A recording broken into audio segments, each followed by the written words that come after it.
Adventist World Radio, the voice of hope. Radio feon'ny fanantenana na ny AWR.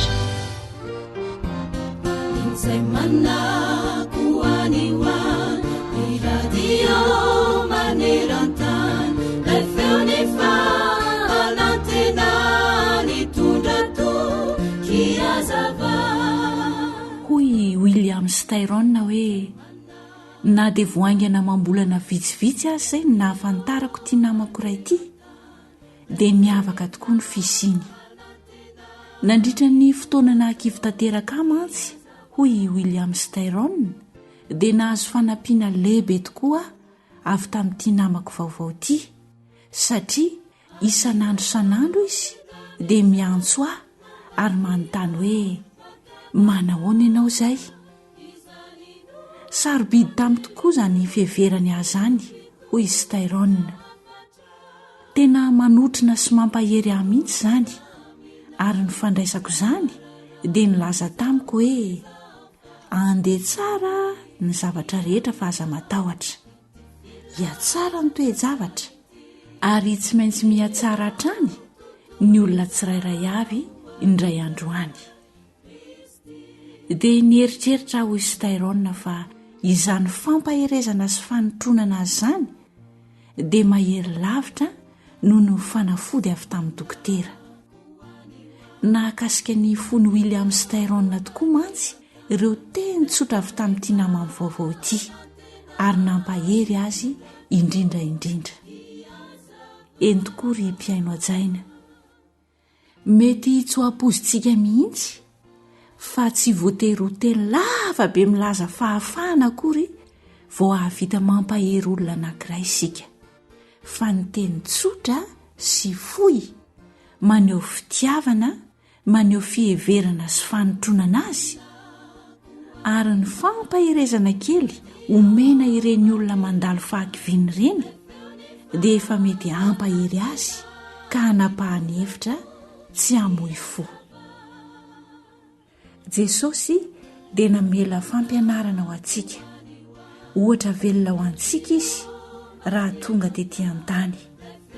Izao mantsy no iriny ihany koa mba ho fiainantsika, arak'izay voalaza ao amin'ny Luka 4:12 manao hoe, ary izy rehetra nankalaza azy sady talanjona noho ny teny fahasoavana nalaoko ny vavany ka hoy izy, tsy zanak' Josefa va ity? Dia mba ho toy izany ihany koa ane isika tsirairay avy. Amen.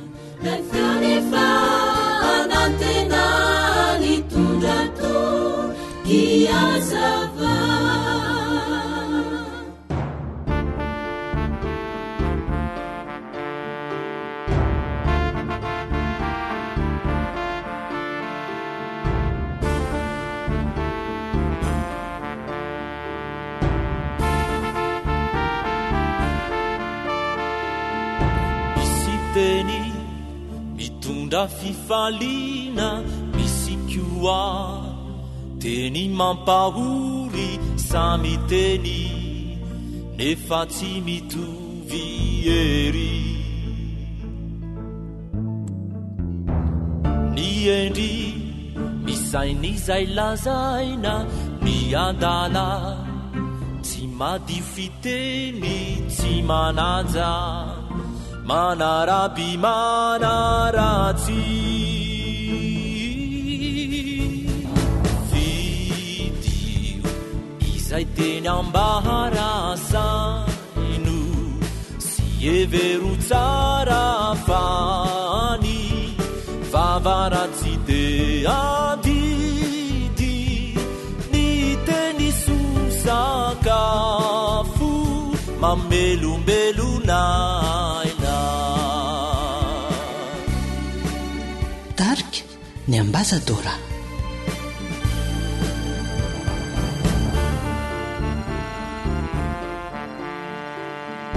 Vavaratsy mandratrany ao anaty mankarary ny fo mampitomany maningotraina manimba fihavanana teny mamy no aokao ambara teny soa maharavoravo no lazaina fa tsy teny mankarary aina tony loarano mamy sady mampahery mampy toniny fotsy hitraotra ny teny milaza manambara fity aina tony loarano mamy sady mampahery mampy toniny fotsy hitraotra ny teny milaza manambara fity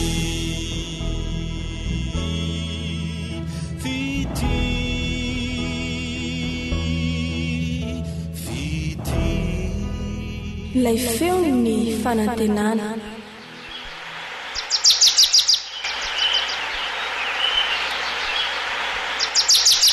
Asa sy tontolo iainana voakolo antoko ny fahavelomana.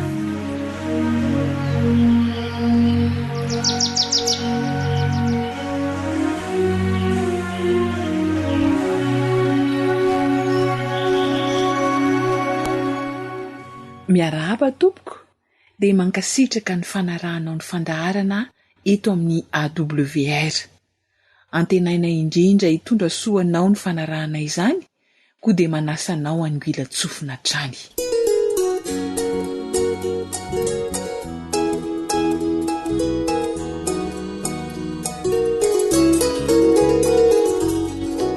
Efa noresantsika teto tamin'ny fandaharana tamin'ny lasa fa azo nitondra soa ny olombelona tokoa ny ananambo na felomirongo, misy koa miantso azy hoe anamirongo. Raha tsy haivina kely ireo hery mahavelona entiny ho an'ny vatana dia eo ny protéine, ny potassium, ny vitamine A ary ny vitamine C. Izay aloha noresantsika teto tamin'ny lasa. Ankoatr'izay dia aroafo tena mahomby tokoa ty ananambo tia eo amin'ny fiarovana ny tontolo iainana. Noho izany dia mamporisika anao amboly ananambo. Sady sarotra mamboly azy fa mila fahavarana kely fotsiny. Resantsika misimisy kokoa izay fomba fambolena ananambo izay amin'ity anio ity.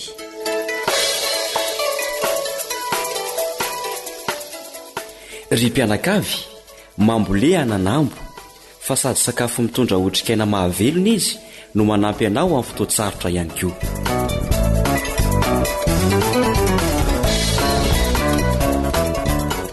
Araka ny fomba mahazatra dia ambolena amin'ny tahony ny fanaon'ny be sy maro rehefa mamboly ananambo izy. Fahombiazana kokoa nefa no hita amin'ny voly ananambo raha voany no ambolena azy, izany hoe manao tanjanakazo ka tavoahangy plastika ny fitaovana ampiasaina amin'izany. Tavoahangina oviva ny tapahana ohatra no ampanindriana vonina ananambo iray, izany hoe ilay tavoahangina oviva zany no tanjanakazo na pépinière. Ahoana ary no fikarakarana ity tavoahangina oviva ity? Loahana ny vodiny, izany hoe asiana lavaka ny fanambaniny, asiana lavaka kely tokony ho 2 na 3 eo zany, ary fasika no ampaniriana ny vonin'ny ananambo ka aletika any amin'ny 3 santimetatra ny hoany ilay voa ambolena. Tondrahana ary apetraka amin'ny toerana malomaloka. Tsy atao tratry ny taramasoandro mivantana zany, izany hoe amin'ny toerana maloka tsy misy taramasoandro mivantana. Rehefa tonga eo amin'ny 10 santimetatra eo ny avon'ny ananambo dia azo afindra ambolena amin'izay izy. Ka amin'ny toerana izay tianao ampanindriana azy no ambolena azy. Efa matanjaka tsara sy azo antoka tsara mantsy ny ananambo amin'izay.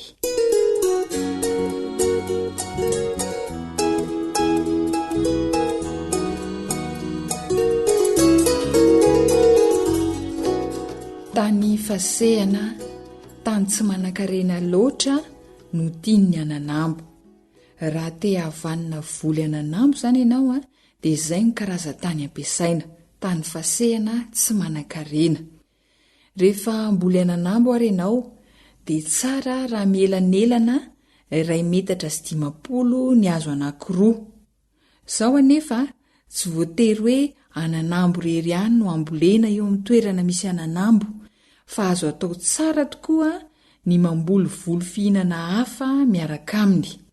Ka raha maniry amboly voly fihinana hafa miaraka amin'ny ananambo ianao dia tsara raha mielanelana 2 metatra sy 20.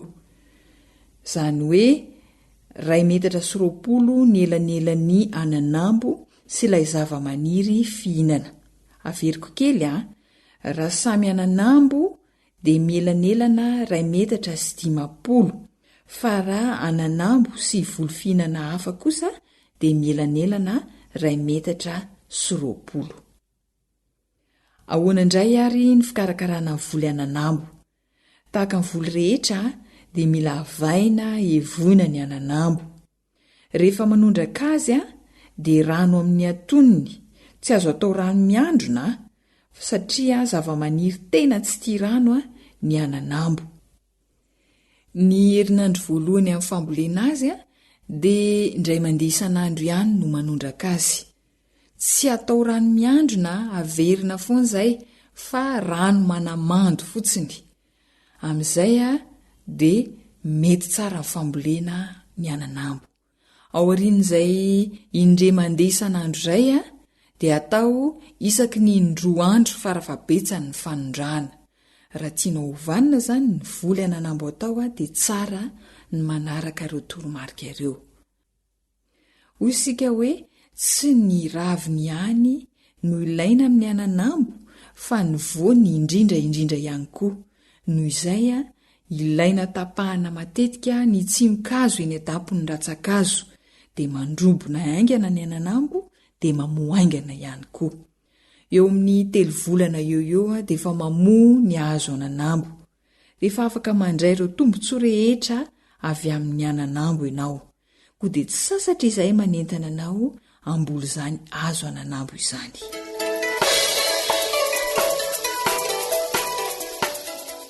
Ry mpianakavy, mambolea ananambo fa sady sakafo mitondra otrikaina mahavelona izy no manampy anao amin'ny fotoatsarotra ihany koa.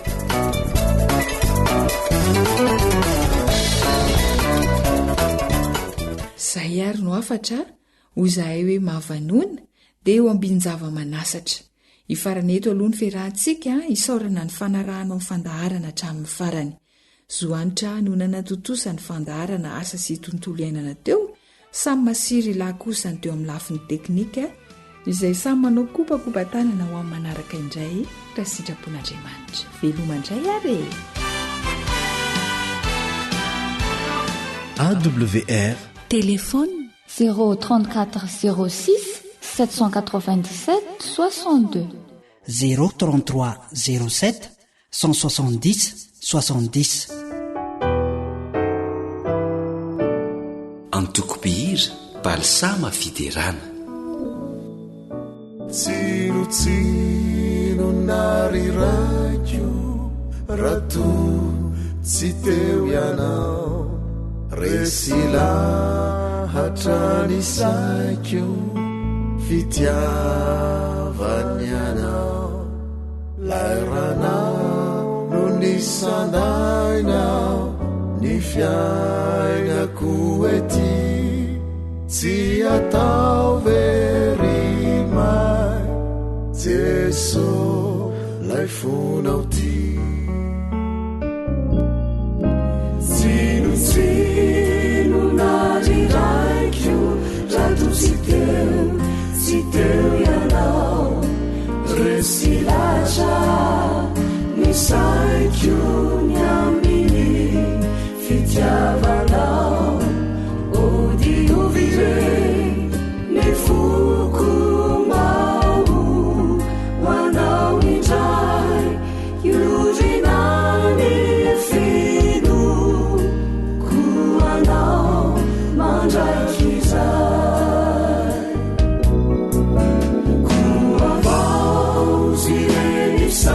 aiko ny tena fofana raha izao dia tsy ho aiko Jehova tombo malela ireo lasako tsy naomby fafao mifonatreo ianao no ametra ifanayombe fa ianao no ametra ny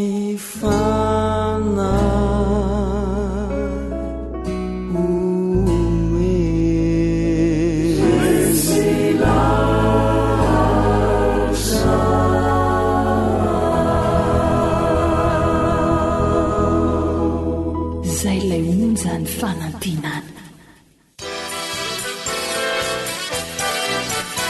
AWR manolotra ho anao feon'ny fanantenana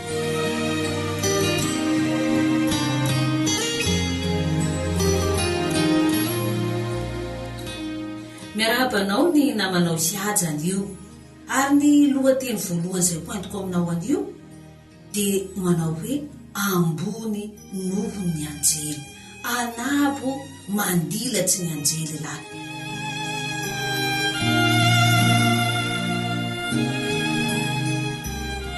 asa tsapanao ve ny hatsaran'izany hoe tsy hoela dia ho tonga ao an-trano izany andao halaitsika sary an-tsaina kely ane io zany iha ny polo baka ambazary any nanday mpaneroa bevata amin'ny tananao roe tsy mandeha posy riha fa mandeha tomboka avao lafa ingo fa marikitsy tanà iny fa hitanao ndroy tanàtsika iny manakory ty fahatsapahnao ty ainao fahatsapahnao ty aintandesinao iny tsy miha mavesatsy fa eka arakaraky ny mahakaiky ny trano mamparikitsy tranotsika io le atao ho mavesatsy miha mavesatsy avao koa ny aintan-desitena iny le manahik'izay avao koa ty liatsika mandeha amin-Dragnahary any lahy arakaraky ny mahakaiky mampariniky ty lanitsy handehanatsika zao no mahamaro koa ty problemy amin'ny fiaignatsika eo magnaly ho kivy tena magnaly fa tsy hita ty hatao kanefa zao androany dia mivola aminao zaho lahy ka kivy zao lahy ka magnary toky ka mamono fo fa mbo misy fagnatena ho atsika fa mariny trano lahy fa mariny tsy hoavy famonjeatsika zao mialohany hanentehatsika ty raha volanin'ny baiboly dia andao hiaraky hanondrika alohatsika sika hiaraky hivavakitsika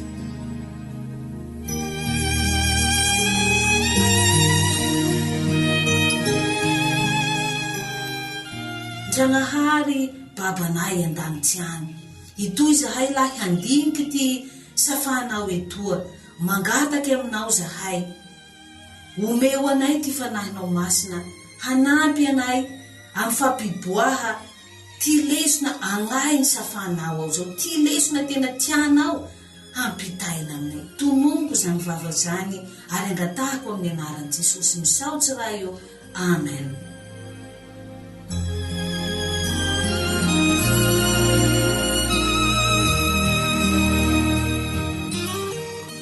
eka lahy evainy manana problème vasa iha amin'ty fiainanao ao hinanikio asa mety hoe tena miasa aloha le mitany mihitsy ty mandiniky ty fiainanao vasa mety mahatsapa re hoe fa tsy misy lahasasy ty fiainako hinany zao fa satsapanao ho tsy misy midary anao sasy ty olo ary fa magnaly hamono foriha ta ho mate somba tsy misy problème zao sasy ty amin'ny fiainanao eo anio nefa hinanikio tiako ty mivola aminao fa iha tena olo sarobidy mana ty lanjanao mana ty valeur anao ary mana ty hoavinao mamirapiratsy ka tsy tokony ho kivy zao ria, tsy tokony hamono fo zao lahy. Andao moa ho janjinitsika Tendranahary eo amy Salamo 7:10 ao. Salamo 10:10 amby lahy andigniny 7 sy ny 5. Ovakiko amin'ny anaraty Jesosy. Ino moa ny olo ny atsiarovanao azy, ary ino ny zanak'olombelonao mandianao azy? Fa efa nataonao ambany kely noho Andriamanitra izy, ary efa nosatroanao voninahitra sy fiandrianana.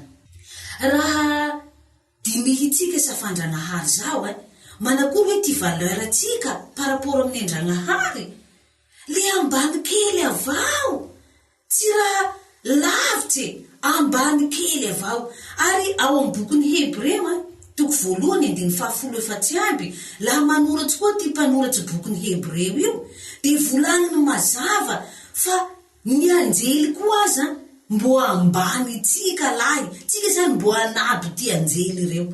Ovaketsika amin'ny anaran'i Jesosy moa, tsy fanahy manompo va izy rehetra, ny rahy na hanao fanompona ho an'izay andova famonjena. Hitanao zay, anjely ireo zany mbo irahin-Ndragnahary hanompo atsika. Ihany zay, zaho zay, tsika handova famonjena io. Anjely ireo zany manakory le mbo manompo atsika lahy. Ty asany Genesisy 7:7. La hentenao soa ty Baibolinao amin'ny Genesisy 7:7 ao amin'ny fandravà Sodoma sy Gomora iny, anjely roa avao lahy ty naharava tanà Sodoma sy Gomora zao, nagnavitry any Lota mianakavy baka amin'ny tanà tao Sodoma sy Gomora zao. Anjely zao mahery, anjely zao mahavita raha mahatseriky, kanefa ny Baiboly avao koa ro mivola fa nao zao itsika anakin-Ndragnahary io le mbo anaby mandilatsy ny anjely mahery, mahavita raha manompo Ndragnahary ireo. Irahy ny anjely ireo hikarakara atsika. Henteotsika moa Tendranahary toy amin'ny Salamo 3:4. Salamo 3:4 andiny 17 zao ty asany amin'ny anaran'i Jesosy. Mitaraina ny marina ary mihaino azy Jehova ka mamonjy azy amin'ny fahoriany rehetra. Laha amboatsika amin'ny fivolanantsika baka toy hoe le mitoreotoreo lahy ny olo marina, fe Ndragnahary mijanjy azy avao koa ary mamonjy azy, magnavitsy azy amin'ny fahoriany aby. Mba dinihitsika imbetsaky zany devoly io, milanao ho vonoa, fe misy anjely irahin-Ndragnahary miaraka amitsika mbeo, mba ndalam-beny, mba ndakilasy mbao, mba mandeha amin'asatsika an-trano ao. Mety hinoanao zany fa misy anjelin-Ndragnahary mikarakara miamby anao. Amin'ny Matio 2:24 Matio 2:24 mivola manahaky an'izao iny. Nao zao lafa hoavy Jesosy baka an-danitsy any, irahy ny anjely io hanangona atsika, hamory atsika, handay atsika amin-Ndragnahary any. Hainao lafa avy zany Jesosy, le ifakahitaky aminao anjely mpikarakara isan'andro, le afaky mifampiresaky aminao, hitantana anao hiakatsy amin'ny Jesosy amin'ny raha milanitsy eny. Tsy mahateatea va lahy ty mieritseritsy raha zao? Tsy mahafinaritsy atsika raha zao? Koa hinanikio mitrakary iha ka kivikivy zao, atao viasanao io, tohizo fianaranao io, fe ankino amin'ny Ndragnahary manomboky hinany zao ty fiainako hoavinao iabiaby. Ilahy hanampy anao, hahalavorary ty lianao, hitahy anao amin'ny kila raha iaby ataonao. Iha anaby mandilatsy ny anjely, iha sarobidy misy valeur amin'ny Ndragnahary. Teanao Jesosy zao ka mamono fo, engao lavitsy any eritseritsy raty zao, baka amin'ny devoly zao, fa mipolia amin'ny Ndragnahary teanao i tahanampy anao i hivavakytsika.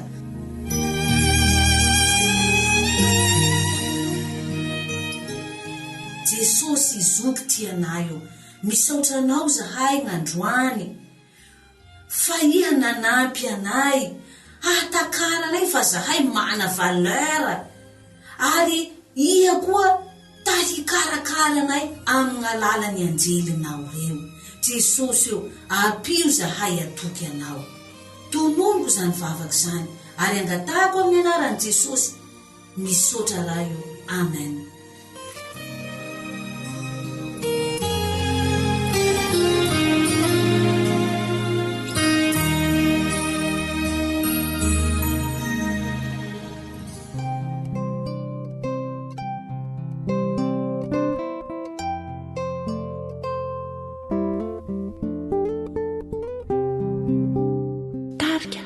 Lala.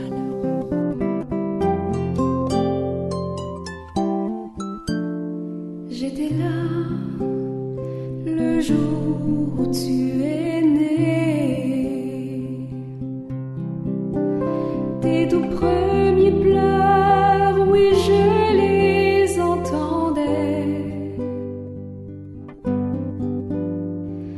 Alors que tu je te voyais grandir et j'ai maintenant quelque chose à te dire. Tu restes à mes yeux toujours un enfant, à tes besoins d'amour, mes bras ouverts pour voir.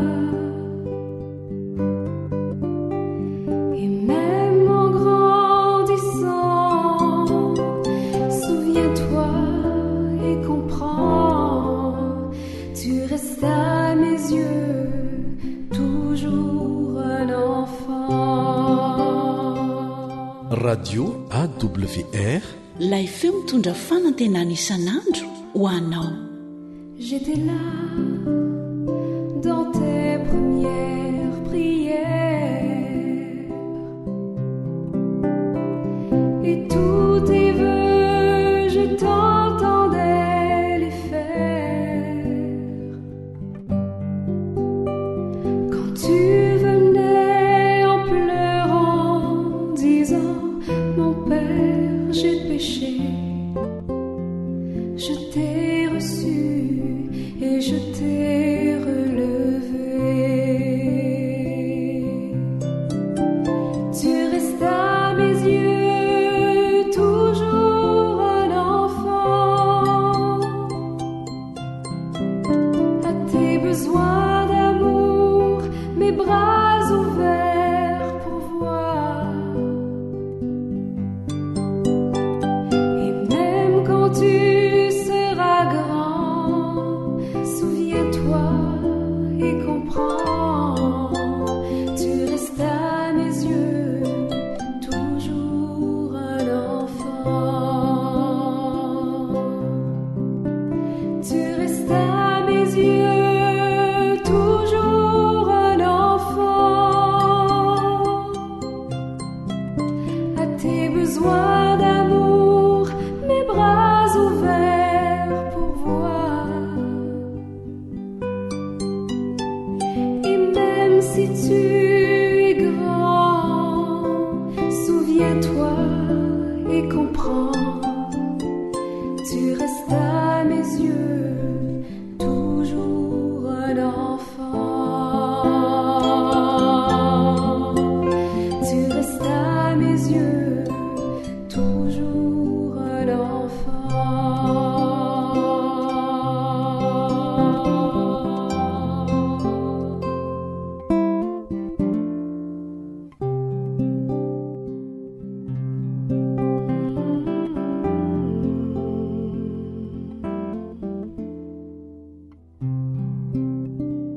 harena ny fahasalamako.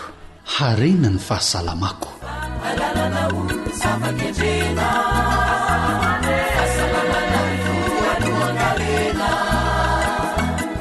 tandrovy ny fahasalamanao. tafaraka ato amin'ny fandaharana harena ny fahasalamako indray sika ry-piaino ajaina arak'ilay feokira famantarana teo. ankasitrahana tanteraka ny fanarahana ao an-tranony AWR irariana indrindra mba hahasoa ny fahasalamana tokoa ny fiainona ny fandaharana. Ety am-panomboana ary dia tsy adinontsika ny mitondram-bavaka ireo marary. Zava-dehibe indrindra izany, andao sika hivavaka.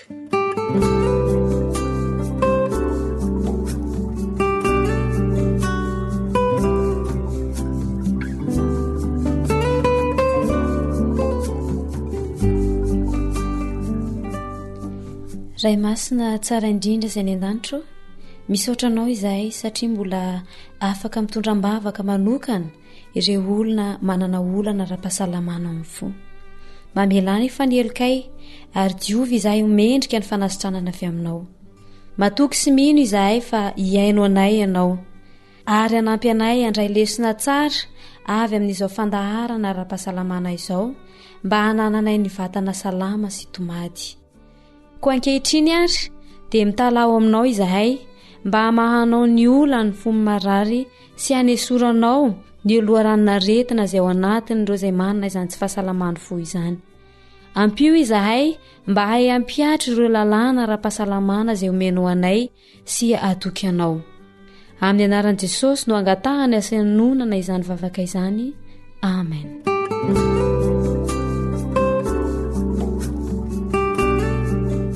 dia mirary fahasitranana feno tompoko.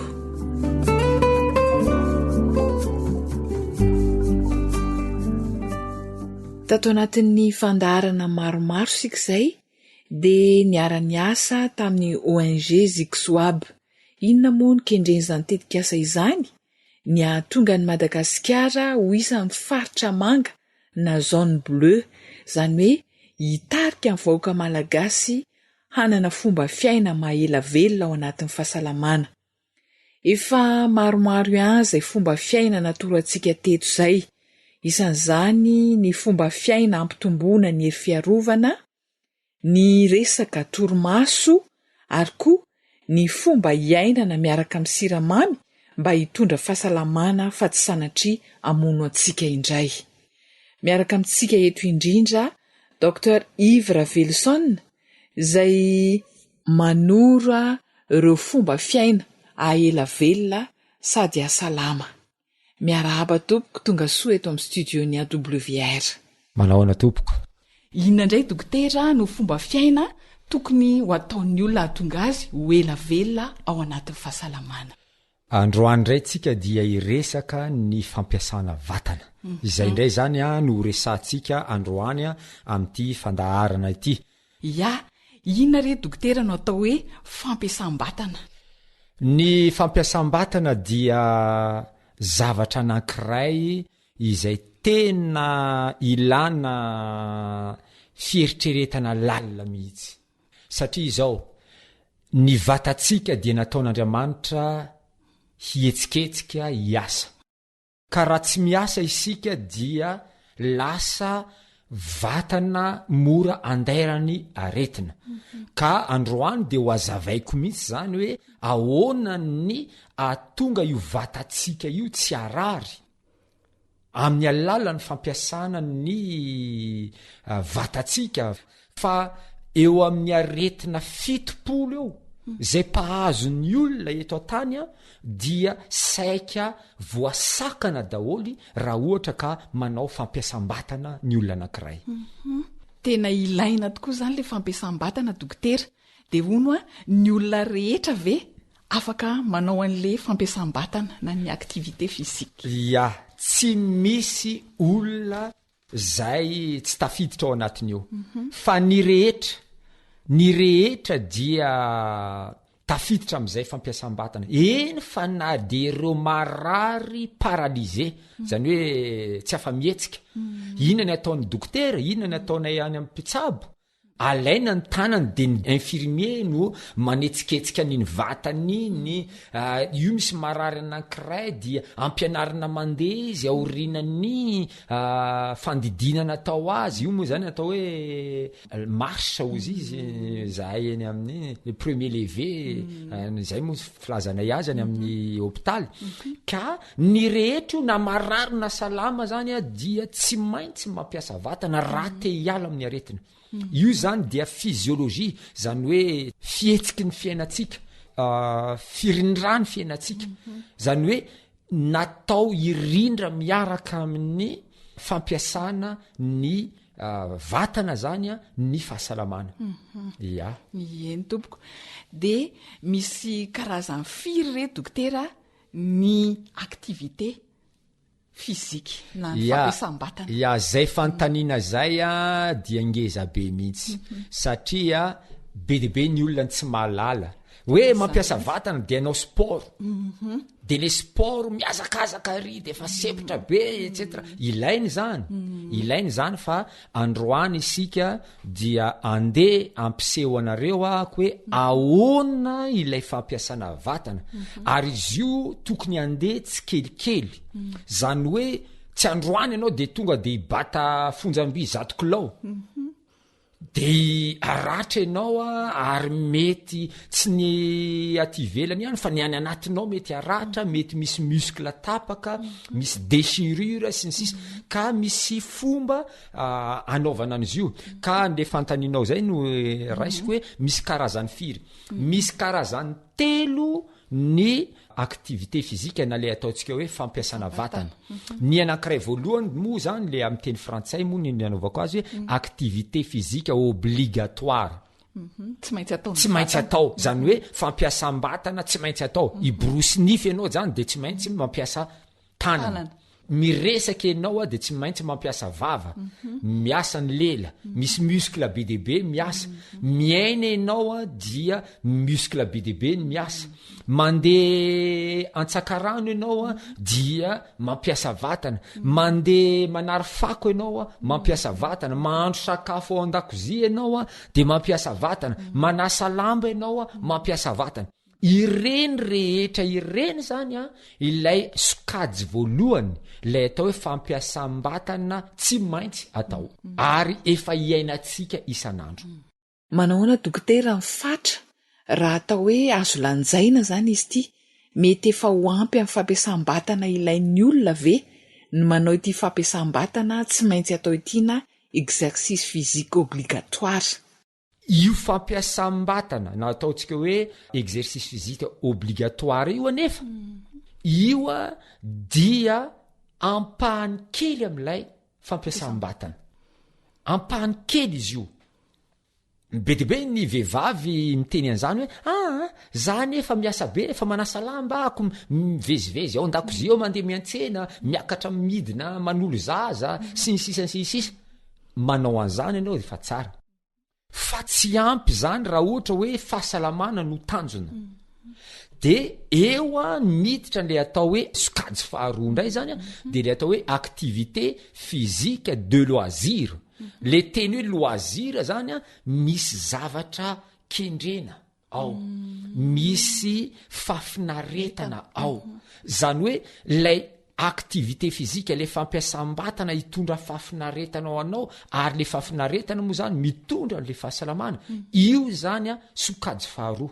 am'le fampiasam-batana ny sokajy voalohany averiko ny mandeha activité physique obligatoire zany hoe fampiasam-batana tsy maintsy atao de ny faharoa activité physique de loisir zany hoe ity indray a fampiasam-batana mba ikendry fahasalamana de io ampahany io zany a io sokajy faharoa io de misy maromaro izy ireo ny tsara indrindra ary ny tokony atao indrindra dia ny dia-tongotra ny dia-tongotra dia tena zava-dehibe amin'ny fahasalamana ho annay dokotera rehefa mitsabo olona voan'ny diabeta zahay a dia asainay mandeha tongotra adiny ray isaky ny maraina izy misy dikany ngeza be io fandehanana tongotra io ary ho azavaiko hoe manahoana ny fiasany vatatsika rehefa mandeha tongotra isika ary anisan'ny fitsaboana maso amin'izao fotoana izao a de ny mandeha tongotra ary mandeha tongotra any amin'ny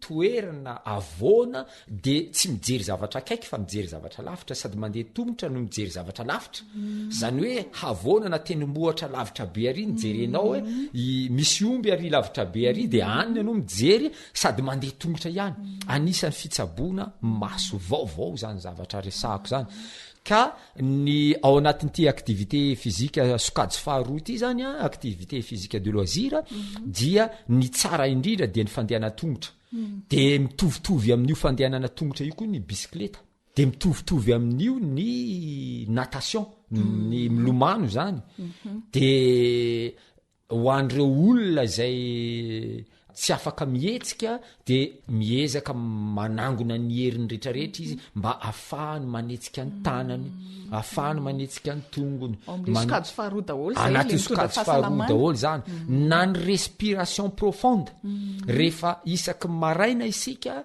dia tokony anao respiration profonde zany hoe mampiditra rivotra be deabe ao anatin'ny tratra de iny rivotra be deabe ampidiritsika iny rehefa mivoaka iny dia mitondra n'ireo otrikaretina sy fakofako rehetra tany anatiny vatatsika zay ny androna nandritra ny alina misy olona sasany misakonoka bodifotsy izy de misy volombolony be deabe ny bodifotsy iny a rehefa matoritsika de reny volombolona kofekely reny mety hiditra ny anatin'iny avokavoka atsika izy reny a dia ny exercice tsara indrindra zany a any maraina vao mifo de ny atao respiration profonde zany hoe fisefona lalina de misefo lalina iny ianao a de efa mampiena ny stress iny iny fisefona lalina iny respiration profonde iny a de efa ampiena ny tension iny fisefona lalina iny a de efa anatsara ny équilibre diabète iny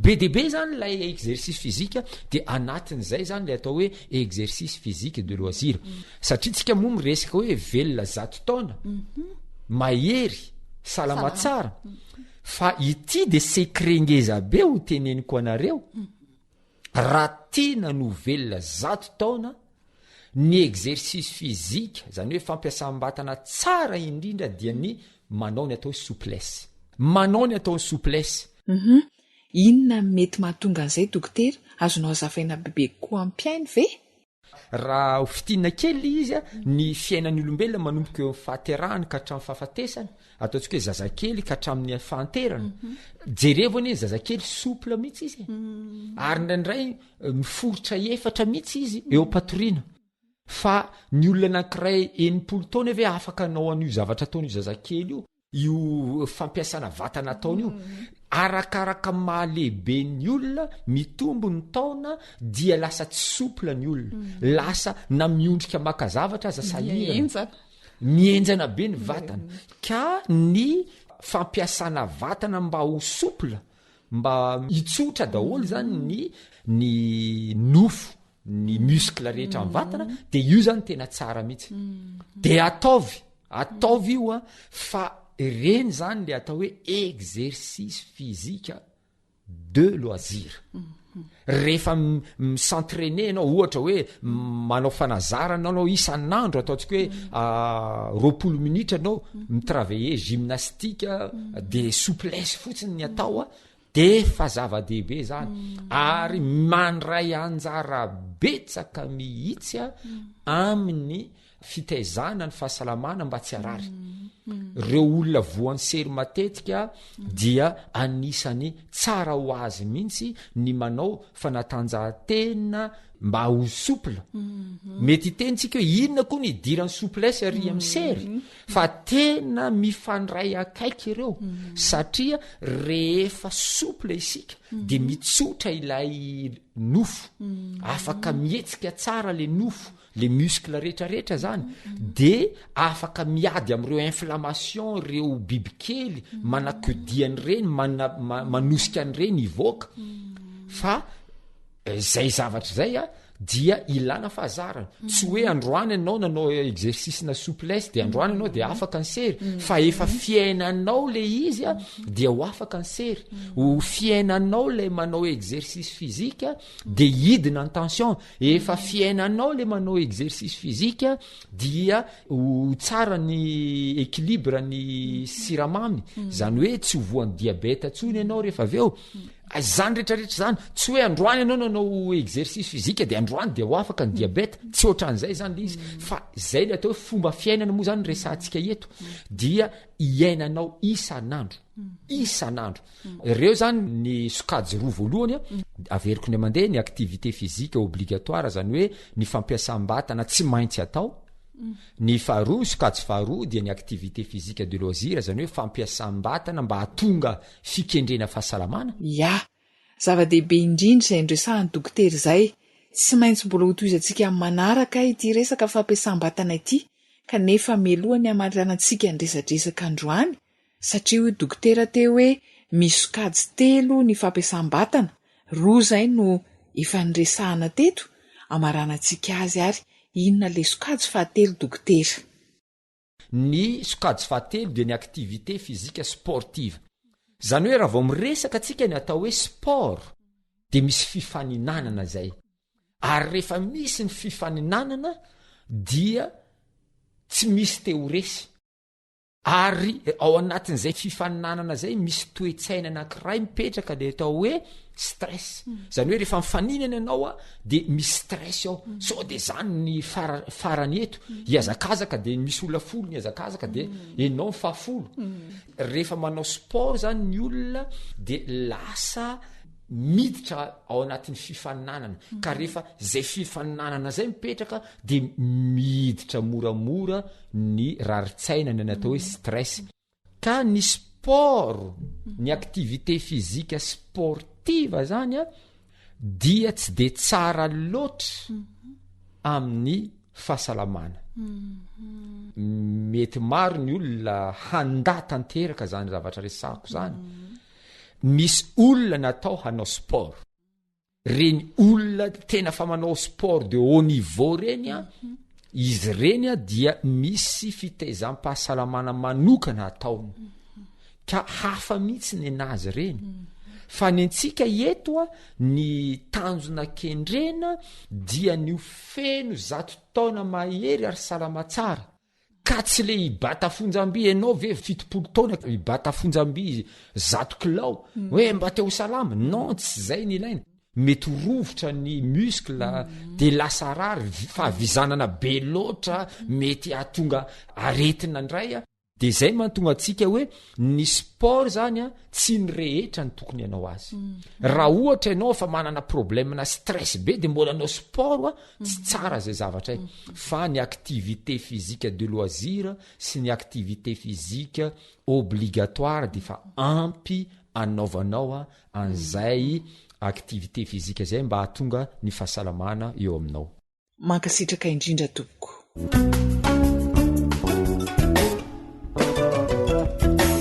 ry mpianakavy fomba ela velona sy ahasalamanao ny fampiasam-batana ko aza ataoko nangy zany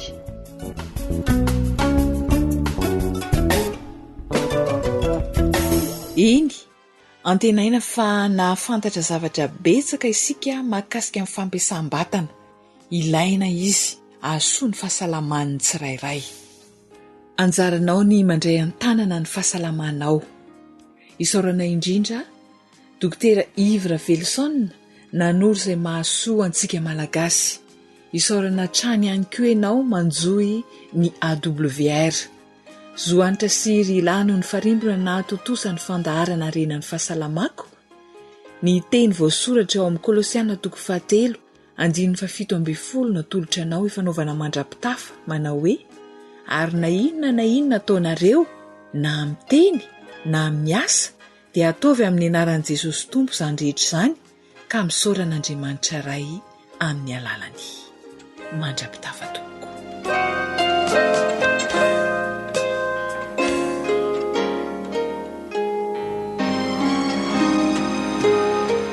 radio femo ny fanantenana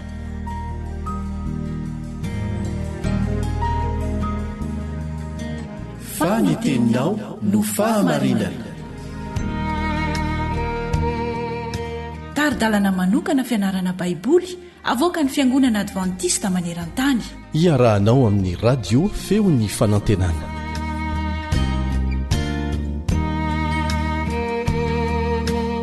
farana sady ny tafatafa sy dinidinika zay ataontsika nandritra n'izay andro vitsivitsy zay a ny namanareo ry sarandrenjatovo no miaraka aminareo amin'ity anio ty tiako mba ampatsehivonanao kely a ny andininy natao fitadidy ao amin'ny lesontsika zany a nandritra n'izay andro maromaro zay toy zao ny fivakiny eo amin'ny genesis toko 2:7 genesis toko 2:7 ary vovotany a no namoronany Jehovah Andriamanitra ny olona ary ny fofony ny fofinaina mavelona ny vavorony de tonga olombelona izy.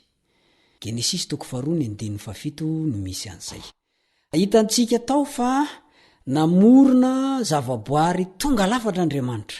Zao anefa ny zavatra nisy. Tonga ny fahafatesana. Nitsiry tao am-pony Satana ny fialonana. Nampiasa ny safidiny ho amin'ny zavatra ratsy izy. Vokatra zay a de lasa ny komy tamin'Andriamanitra izy. Raikitra ny ady, voaroka avy any an-danitra izy. Nitominy ny zavaboary voalohany indrindra teto amin'ity tany misy antsika ty, de tsy zany fa reo razambentsika Adama sy Eva. Ny raran'Andriamanitra i Adama sy Eva. Tandry aminareo misy vavaly miôdiôdy any. Satana ny anarany. Izy ilay Lucifera tany an-danitra, anjely mazava izy, anjely mpitondra amin'ny fahazavana izy a, fa zao rehefa nikomy izy a de voaroka. Zao ny izy. Tandry aminareo aza ty miresadresaka aminy. Tandremo manaraka ny tenina. De zao a iry ampivoany iry a misy hazonaina. Eo ampivoany sa eo ny hazonaina, de eo anilany ray ny hazo fahalalana ny tsara sy ny ratsy. Hazonareo inanana daholy a ny hazo. Fa izao ny hazo anankiray fahalalana ny tsara sy ny ratsy a tsy azonareo inanana io. Fa amin'ny fotoana zay inananareo io ho faty anareo. De nanaiky raha olombelona. Zao nefa ny zavatra misy. Tsy mamela mahazo zany fahavalo zany. Fa isa-tsegondra izy a de mitetika anisy ratsy ny taranak'olombelona. Io fahavalo io a de niresaka tamin'ny ravehivavy. Ary rehefa niresaka tamin'ny ravehivavy izy a ny tenin'Andriamanitra ihany ny navadiny. Tsy azonareo hoanina hono ny hazo rehetra ao am'sa. Nefa Andriamanitra tsy niteny an'izany. Fa ny hazo fahalalana ny tsara sy ny ratsy a no tsy azo hoanina. Azo ny ary a Eva rehefa nanokabava taminy. Ny zava-doza koa de nahita Eva fa salany hoe nafinaritra matehinana le hazo. De naninjitra ny tanana izy de nihinana. De aveo koa nitondrasany ny vadiny de nihinana. Tafiditra teto amintsika ny fahafatesana. Andriamanitra le namorona ny olona tamin'ny vovotany de ny fony ny fofinaina mavelona ny vavorony no efa nampitandrina fa ho faty tokoa ianareo raha mandika ny teniko. Inona tokoa moa ny zava-misy? Hita mandraky ny androany aty amintsika zanaky Adama sy Eva. Fa reny mitanjozotra ny tomobila mitondra faty. Reny ny mpandevona andevona. Tafiditra eto amin'ity zao tontolo zao misy antsika ty ny fampianarana diso. Fa hoe misy zany fanahy miverina amin'Andriamanitra zany de hoe rehefa miala eo amin'ny vatana le fanahy de efa afaka mijaly sady any amin'ny afobe. Ary fifaliana kosa ho an'ireo zay voavonjy fa efa totorebika izy eo anatrehan'Andriamanitra. Tsy mampianatra zany baiboly. Misy koa ny milaza fa hoe ao anaty afandivana aloha. Diovinao aloha zay vao miakatra any an-danitra. Tsy mampianatra an'izany ny baiboly. Misy koa ny hoe misy angatra ny trano de mila naovana fombafomba mba ialan'iny angatra iny.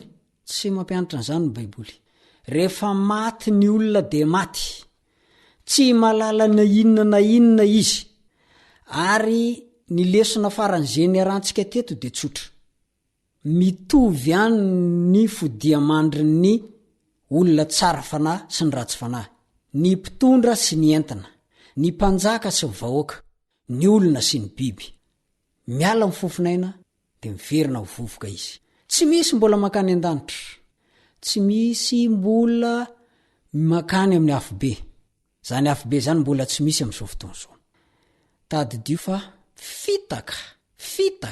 fitaka lehibe avy am' satana ny filazana fa misy fanahy tsy mety maty rehefa nandalo fandidiny ianao a ka notsindromina fanafody fampatoriana ny vatanao manontolo de mety azo an-tsaina amin'ny fomba manjavozavony am'izay mety ho fiainany maty ianao saingy na dia tsindromina fanafody fampatoriana azy ianao de miasa ihany a ny atodoanao tsy mboatran'zany zany le fahafatesany fa misy faritra tsy mety maty zany a ao amin'ny atodonao raha ohatra ka hoe tsindromina fampatoriana ianao fa ny fahafatesana kosa de hoy ny tenin'i Jehova manao hoe ho faty tokoa ianao tsisy velona zany tsisy singa velona ka hoe afaka iena any ivela ny vatana alevsary an-tsaina ane hoe anao ahoana ny maty rehefa mitsahatra tsy miasa tsony ny atodosiny zavatra hafa rehetra raha zany no izy a ny fanandraman'izy ireo anatin'ny fahafatesana de ny manakipo ny maso ary ho an'izay rehetra mandalo fahafatesana atram'izay ny zavatra ho fantany manaraka de mifiviany Jesosy fanondrony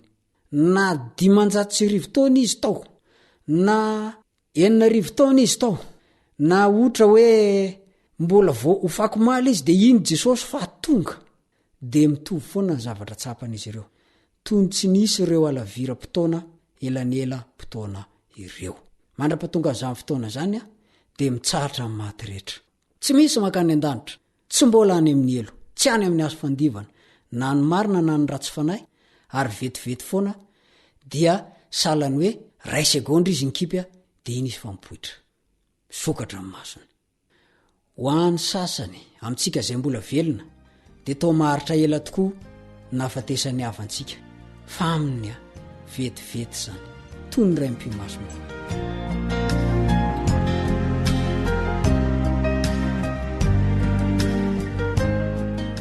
Ellen White mpanoratra kristianina azy io de nanoratra izy ao amin'ny boky hery mifanandrina takila 216 zany hoe famohana tamin'ny 327 de toy zao a no soratany vakioko milamina tsara raha marina fa mandeha mivantana ho any an-danitra mifanahin'ny olona rehetra amin'ny ora hafatesana de aleontsika mitsiriritra amin'ny fahafatesana toy zay ny fiainana maro ny voataona an'ity fironana ty anapitra ny androny rehefa manafitra ny aditsaina ny tebiteby ny fadisopana tenana de tomora foana ny manapaka ny tady marefo ny aina ka handeha hiakatra ho any amin'ny fahasambaran'ilay toerana maharitra mandrakizay zany no soratany io anabavy io fadisokevitra zany zavatra nyresany zany a kanefa zany no ananan'ny olona maro miara-monina amintsika de mbola manoratra ihany izy eo amin'ny herin'ny fanandrina ihany takila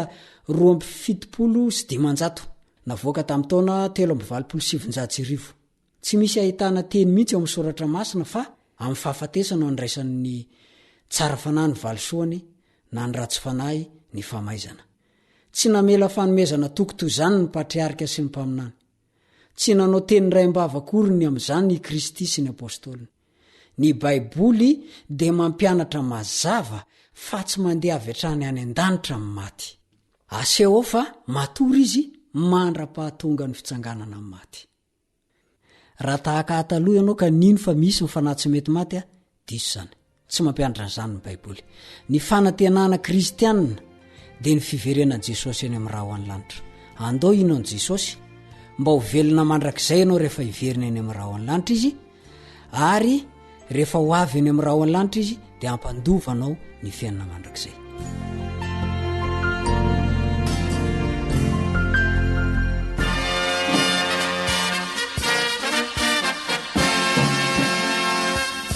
Adventist World Radio, the voice of hope. Radio Femini Fanantenana.